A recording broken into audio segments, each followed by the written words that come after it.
Bismillahirrahmanirrahim. Assalamualaikum warahmatullahi wabarakatuh. Berita Al-Hijrah 23 Oktober bersama saya Adi Akmal Shahrom dan berikut tajuk utama malam ini.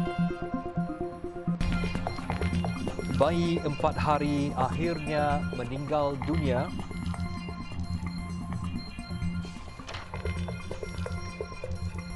Juga impian Nurul Husna tamat pengajian terpaksa dilupakan.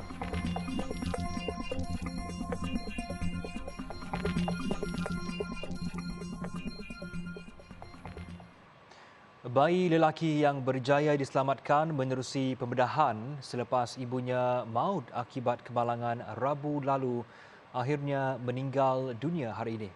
4 hari lalu ibunya Nur Hidayah Abdullah, 27 tahun, terkorban akibat mengalami kecederaan parah ketika mengelak ular melintas.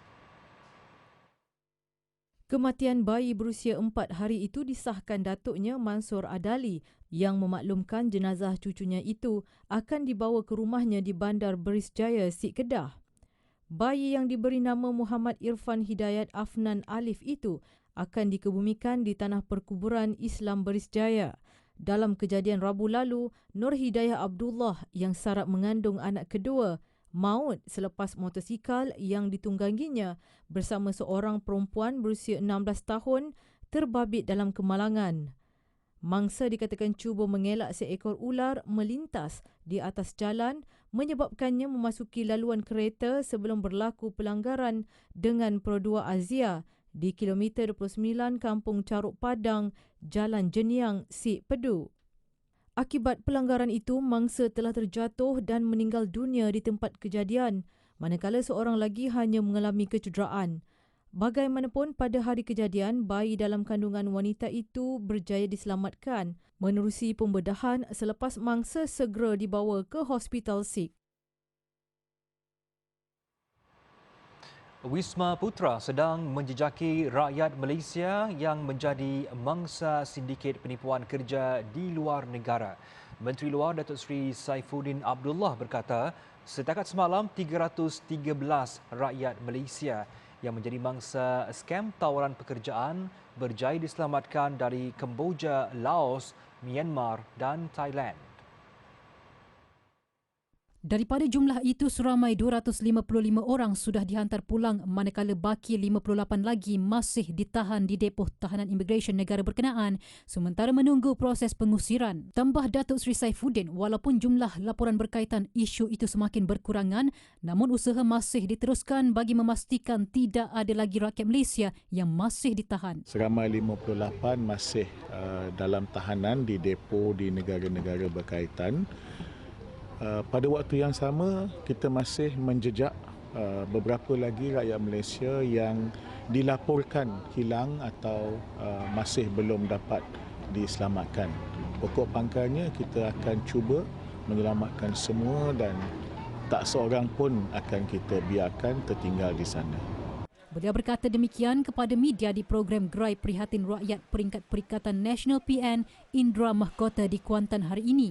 Program itu menawarkan pakej barangan dapur merangkumi beras, minyak masak, ayam segar, bawang dan kentang pada harga RM30. Semalam Wisma Putra melalui satu kenyataan media memaklumkan seramai 10 lagi rakyat Malaysia mangsa sindiket penipuan tawaran pekerjaan di Kemboja berjaya diselamatkan dan dibawa pulang ke tanah air. Mereka tiba di lapangan terbang antarabangsa Kuala Lumpur 2 pada 11.50 malam tadi dengan menaiki pesawat AK-535 dan diserahkan kepada pihak polis bagi membantu siasatan. Impian seorang gadis untuk menamatkan pelajaran dalam bidang kemahiran jahitan terpaksa dilupakan seketika selepas disahkan mengidap ketumbuhan inflammatory myofibroblastic IMT. Ketumbuhan itu wujud di antara bahagian hati dan jantung Nurul Husna Muhammad Razi, 21 tahun, sehingga menyukarkan dia bergerak dan melakukan aktiviti harian.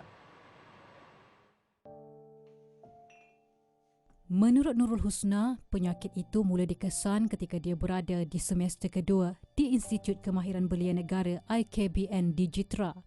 Pada mulanya, dia sering batuk dan penat sehinggalah pada suatu hari batuknya mengeluarkan darah. Bimbang terjadi sesuatu, bapanya telah membawanya ke Hospital Sultanah Bahiyah HSB di Alostar untuk pemeriksaan.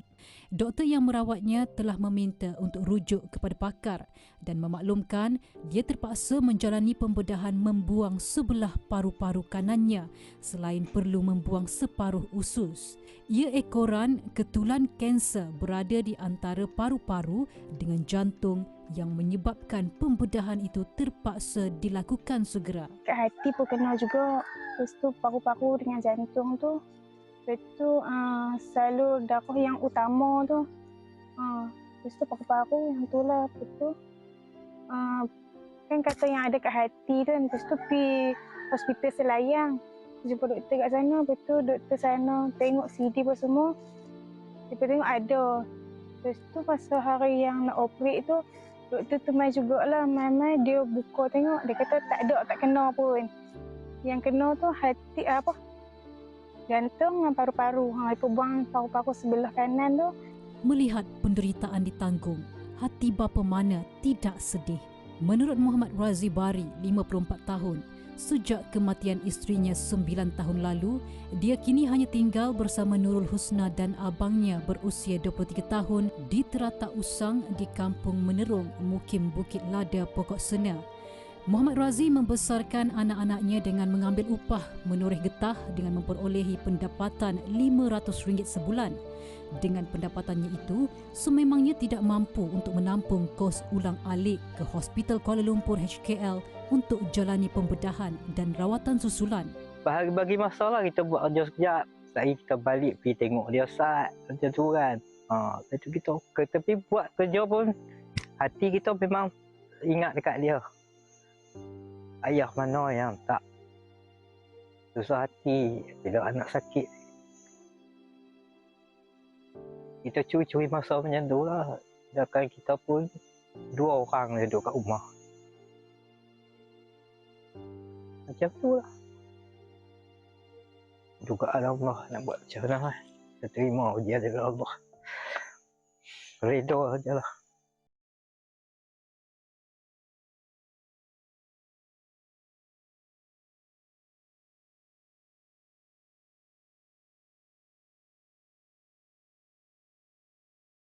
Penyakit Nurul Husna dikesan Persatuan Cancer Survivors Malaysia CSM. Menurut pengerusinya Zuraini Kamal, rawatan kemoterapi tidak sesuai dengannya kerana mengakibatkan sel ketumbuhan itu semakin agresif.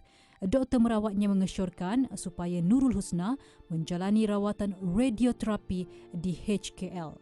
Tumor ni adalah sejenis tumor yang ganas, agresif dan dia mengganggu sistem pernafasan dan paru-paru. Sehingga kan beliau terpaksa menjalani rawatan pembedahan membuang paru-paru kanannya. Dan sebahagian daripada usus kerana tumor itu telah merebak. Dalam ziarah itu, Zuraini turut menyampaikan sumbangan wang tunai untuk kegunaan harian keluarga itu selain barangan keperluan dapur. Kepada orang ramai yang ingin membantu meringankan beban keluarga ini, boleh menyalurkan sumbangan ke akaun Maybank milik Nurul Husna 1520-2369-6709 atau menghubunginya di talian 013 5077 802.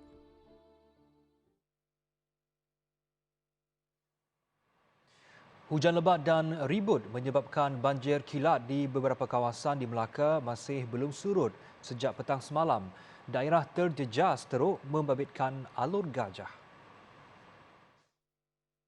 Selain banjir, ribut turut menyebabkan pokok tumbang dan menghempap kedai makan dan rumah.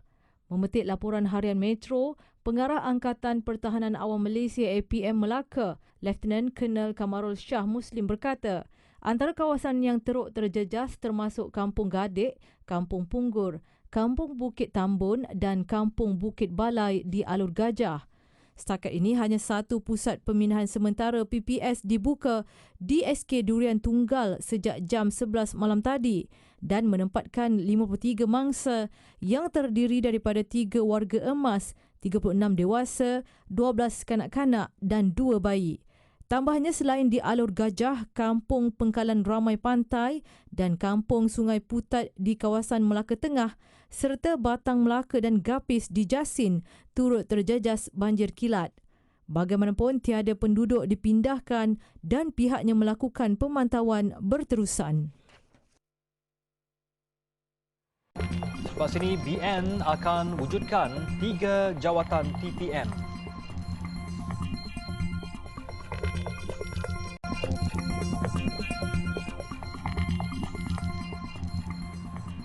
Bertemu kembali. Parti Islam Se-Malaysia PAS mengumumkan akan bertanding di lebih 60 kerusi parlimen pada pilihan raya umum ke-15 PRU 15 nanti. Namun Presidennya Tan Sri Abdul Hadi Awang berkata angka tersebut masih belum dimuktamadkan memandangkan pihaknya masih lagi dalam peringkat rundingan bersama komponen Perikatan Nasional PN. Tan Sri Abdul Hadi juga berkata setiap calon akan terlebih dahulu disaring oleh Majlis Syura Ulama bagi memastikan mereka benar-benar layak untuk bertanding. Katanya setiap calon yang dicadangkan oleh cawangan atau kawasan, nama-nama mereka dibawa ke Majlis Syura Ulama dipanggil Pesuruhjaya Negeri hadir sama. Tiap-tiap orang calon yang dicadangkan oleh cawangan, oleh kawasan,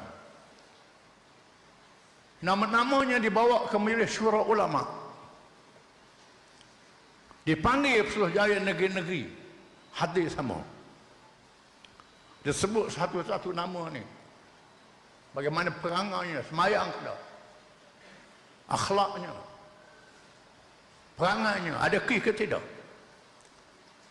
Tiap-tiap orang calon ni diluluskan oleh Majlis Syura Ulama. Beliau berkata demikian ketika berucap pada majlis pelancaran markas besar P037 Marang di Dewan Tok Guru di Rusila. PAS merupakan parti komponen dalam PN bersama beberapa parti lain termasuk Bersatu, Gerakan Parti Solidariti Tanah Airku STA dan Parti Progresif Sabah SAPP.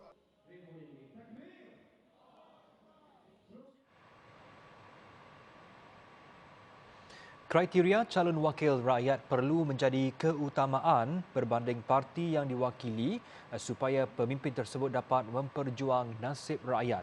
Bagi pengundi khususnya yang beragama Islam, pendakwah bebas Furqan Abdullah berkata calon yang patut dipilih seharusnya yang kurang memberi mudarat tetapi sentiasa mendahulukan kepentingan awam. Bolehlah kita katakan sebahagian ulama menyatakan bahawa dalam konteks pemilihan pemimpin, sistem demokrasi dan seumpamanya, kita melihat konsep pertimbangan ataupun al-muwazanah bainal masalih wal mafasid. Kita melihat pertimbangan antara maslahah dan juga mafsadah. Maslahah ni adalah kepentingan umum ataupun kebaikan, manfaat. Mafasid adalah kerosakan ataupun perkara yang memudaratkan. Jadi sejauh mana kita sebagai umat Islam ataupun sebagai rakyat Malaysia menimbang antara yang baik dan juga yang tidak baik, maslahah dengan mafsadah. Antara sifat dan kriteria pemimpin yang perlu dipilih menurut agama ialah seorang yang berpengetahuan tinggi, kompeten dan amanah dalam menggalas tugas terutama melibatkan pentadbiran negara. Jelasnya walaupun pengundi dilihat sukar untuk memilih calon terbaik pada pilihan raya kali ini, namun amanah untuk memilih pemimpin tetap digalas pada bahu setiap rakyat demi membawa hala tuju negara. Dari sudut maslahah khassah kita, kepentingan peribadi kita, kita rasa macam buat apa aku nak pergi turun mengundi, buat apa aku nak balik kampung nak mengundi, nanti sama je. Tetapi kalau kita melihat kepada kemaslahatan yang lebih umum, kita nak memilih ataupun memilih pihak ataupun individu pemimpin yang lebih baik yang boleh membawa suara ataupun membawa kepentingan rakyat yang lebih utama, maka itulah yang kita perlu pilih dan juga keputusan yang perlu kita ambil, iaitu kita berusaha untuk berpartisipasi ataupun menyertai kita panggil ataupun dalam pilihan raya ataupun dalam proses pengundian. Parti politik yang bertanding juga diseru agar meletakkan calon berwibawa demi memberi pilihan terbaik kepada rakyat untuk mengundi serta tidak mengamalkan politik kotor seperti fitnah dan sentimen tidak berasas. Sementara itu, Barisan Nasional meletakkan 3 timbalan Perdana Menteri dalam manifesto PRU 15 mereka, jaminan melantik wakil dari Sabah, Sarawak dan Semenanjung mengisi jawatan TPM itu dijadikan antara janji mereka. jika BN muncul dominan untuk membentuk kerajaan persekutuan pada PRU 15 nanti. Pengerusi BN Datuk Seri Dr. Ahmad Zahid Hamidi berkata jawatan 3 TPM itu boleh juga digunakan BN Sabah dan Gabungan Parti Sarawak GPS sebagai manifesto di peringkat negeri. Beliau yang juga Presiden UMNO yakin Perdana Menteri akan terima cadangan itu kerana jawatan TPM tidak ada dalam perlembagaan. Sebelum ini hanya ada 4 jawatan Menteri Kanan. Jelas beliau jika BN mendominasi dalam PRU 15 nanti, jawatan itu akan disandang oleh mana-mana pemimpin dari Sabah, Sarawak dan Semenanjung. Datuk Seri Ahmad Zahid berkata demikian dalam sidang media selepas perasmian program Gelombang Biru BN Zon 3 di Papar, Sabah. Beliau juga mencadangkan BN Sabah memasukkan dalam manifesto mereka mengenai peruntukan dari Kerajaan Persekutuan disalurkan terus kepada kerajaan negeri sekiranya BN dominan dalam pembentukan kerajaan. Menjelang sambutan Deepavali esok, biarpun akan disambut tanpa SOP yang ketat seperti 2 tahun sebelum ini, namun masyarakat Hindu tetap akan berjaga-jaga dalam menyambutnya. Di sebalik bahang kemeriahan itu, peniaga dan pengguna pula sedikit terkesan dengan kenaikan harga yang mendadak, terutamanya menjelang perayaan berkenaan. Wartawan Abdul Rahman Kunyu ada laporannya. Tinjauan saya di sekitar Brickfield, Kuala Lumpur yang turut dikenali sebagai Little India mendapati masyarakat India memenuhi setiap ruang berniaga di sana untuk membuat persiapan akhir Deepavali. Namun dalam kemeriahan itu, peniaga sedikit ralat ekoran terpaksa menaikkan harga jualan mereka dan menyebabkan margin keuntungan mereka mengecil. Mereka terpaksa berbuat demikian ekoran turut mendapat harga yang tinggi daripada pengedar. To be honest, memang diorang jual mahal lah. Sebab sekarang kan memang semua benda dah kenaikan harga. Even like kita jual air pun, Ribena semua dah naik harga. So memang kita dapat pun memang dengan harga yang mahal sangat. So kita kalau ada pun tak cakap lah untung banyak, dia boleh saja macam tu. So far tak ada orang mengeluh sebab diorang pun faham dah. Sebab kita dah naik harga, kita memang dah naik harga. Sebab barang daripada supplier pun memang dah naik lah kan. Wholesaler semua dah naik, harga minyak naik, everything naik, you pun tahu dah kan. So kita pun dah naik harga tapi customer masih okey lagi dengan harga yang kita tawar lah. Sementara itu, komuniti India yang juga pengguna dijumpai juga berpendapat mereka terpaksa berdepan dengan harga yang agak tinggi di musim perayaan ini. Bagaimanapun, mereka berharap pihak berkuasa kerap turun padang bagi memastikan harga tetap dalam keadaan terkawal, terutama menjelang perayaan-perayaan utama. Harga barang tak begitu naik sangat tapi harap orang yang bertanggungjawab tentang kenaikan harga ni berpatutanlah semasa kita merayakan perayaan ni. Sambutan Deepavali 2022 ni memang meriah tapi harga yang semakin naik ini patut dikawal sebab ramai orang yang tidak mampu untuk berbelanja masa perayaan macam ni. So kita kena buat sesuatu untuk mengawal inflation dan juga kenaikan harga barang. Tahun ni barang semua dah naik dah. Harga dia dah naik kan. Sebab ekonomi kita dah banyak dah jatuh kan. So barang semua dah naik dah. Barang-barang pakaian, masakan semua dah naik harga. Susah jugalah yang B40 tu.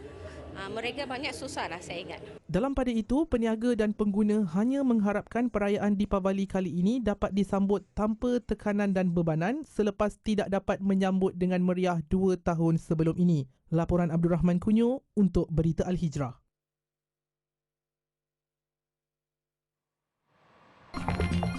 Dua pekerja hospital maut ditembak.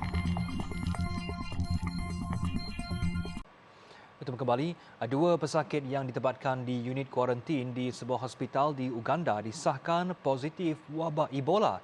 Menteri Kesihatan Jane Ruth Asing berkata perkembangan itu menjadikan jumlah kes Ebola bertambah kepada 5 orang.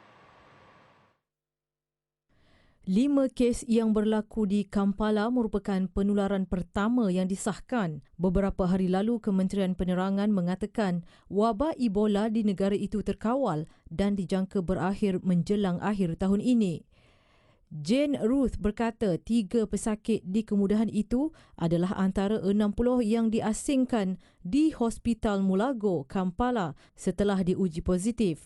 Ketiga-tiga pesakit yang dijangkiti itu adalah kontak rapat dengan seorang pesakit dari daerah Kasanda dan sudah meninggal dunia. Kerajaan sebelum ini memperkenalkan sekatan perjalanan selama 3 minggu di sekitar daerah Umbende dan Kasanda di tengah Uganda yang menjadi pusat penularan wabak Ebola. 2 kekitangan hospital di Dallas, Amerika Syarikat terbunuh dalam satu tembakan di dalam hospital. Menurut jurucakap hospital Ryan Owens, insiden itu berlaku kira-kira jam 11 pagi tadi waktu tempatan di bangunan Methodist Dallas Health Center.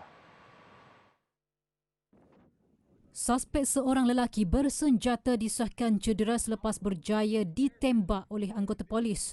Seorang pegawai polis di pusat perubatan itu tiba di tempat kejadian dan berdepan dengan suspek sebelum melepaskan tembakan ke arahnya, menyebabkan individu itu tercedera. Bagaimanapun, nama kedua-dua mangsa maut dan jawatan mereka tidak didedahkan.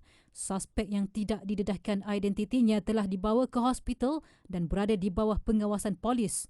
Sebelum ini, insiden tembakan di hospital pernah berlaku bulan lalu di Little Rock, Arkansas, Amerika Syarikat yang mengorbankan seorang pengunjung, manakala Jun lalu di Tulsa, Oklahoma menyebabkan seramai 4 individu terkorban. Manakala di Palestin, seorang pejuang terkorban dalam satu letupan di tebing barat yang diduduki Israel. Bagaimanapun, Zionis berdiam diri terhadap dakwaan bahawa mereka menjadi dalang di sebalik pembunuhan itu. Menurut Kementerian Kesihatan Palestin, Tamir Al-Kilani, 33 tahun, terbunuh semalam di kota Lama Nablus di utara tebing barat. Berdasarkan rakaman CCTV, Tamir dilihat sedang berjalan kaki sebelum sebuah motosikal yang berada berhampiran dengannya meletup. Kumpulan pejuang Palestin, Lions Den, menyifatkan Kilani sebagai salah seorang pejuang paling ditakuti dan mendakwa pembunuhan itu dirancang Zionis Israel. Kumpulan itu mendakwa Zionis melakukan khianat dengan meletakkan peranti bom pada motosikal tersebut untuk membunuh Tamir. Bagaimanapun, tentera Israel enggan mengesahkan penglibatannya dalam pembunuhan itu. Jurucakap tentera Zionis berkata Tamir terlibat dalam serangan yang menyasarkan warga Israel dan sebelum ini pernah dipenjarakan. Dalam pada itu, gerakan Fatah dalam satu kenyataan menyifatkan pembunuhan itu sebagai tindakan pengecut oleh Zionis. 2 mayat ditemukan dalam operasi menyelamat mangsa tragedi pesawat kecil terhempas di Laut Caribbean. Pesawat tersebut membawa 6 penumpang termasuk juruterbang apabila ia terhempas di luar pesisir pantai Costa Rica. Ketika kejadian, pesawat itu membawa 5 penumpang warga Jerman dan seorang juruterbang warga Switzerland dalam penerbangan dari Mexico pada Jumaat. Menteri Keselamatan Awam Jorge Torres berkata, beberapa serpihan pesawat turut ditemukan ketika air pasang. Operasi mencari dan menyelamat bermula selepas pesawat itu terputus hubungan dengan menara kawalan di timur wilayah Limon. Menurut Kementerian Keselamatan Awam, pencarian diteruskan pada Sabtu dan serpihan pesawat ditemui di permukaan air 28 km dari lapangan terbang Limon. Kementerian Luar Costa Rica bagaimanapun tidak memberikan maklumat mengenai identiti mangsa yang terbunuh dalam nahas itu. Laporan akhbar Costa Rica berkata pesawat itu adalah sebuah jet yang berlepas dari wilayah Chiapas, Mexico. Sekian berita Al-Hijrah. Seru itu jangan lupa saksikan Globe Al-Hijrah 8.45 malam ini yang membawa isu kebencian terhadap pelarian Rohingya di Bangladesh. Apa salah mereka? Bersama penyampai Hadisah Faisal. Dan jangan lupa ikuti kami di platform media sosial seperti Facebook, Instagram, Twitter, YouTube dan TikTok. Juga alhijrahnews.com untuk lagi berita-berita pilihan dan eksklusif. Saya Adik Masyarum. Assalamualaikum dan selamat malam.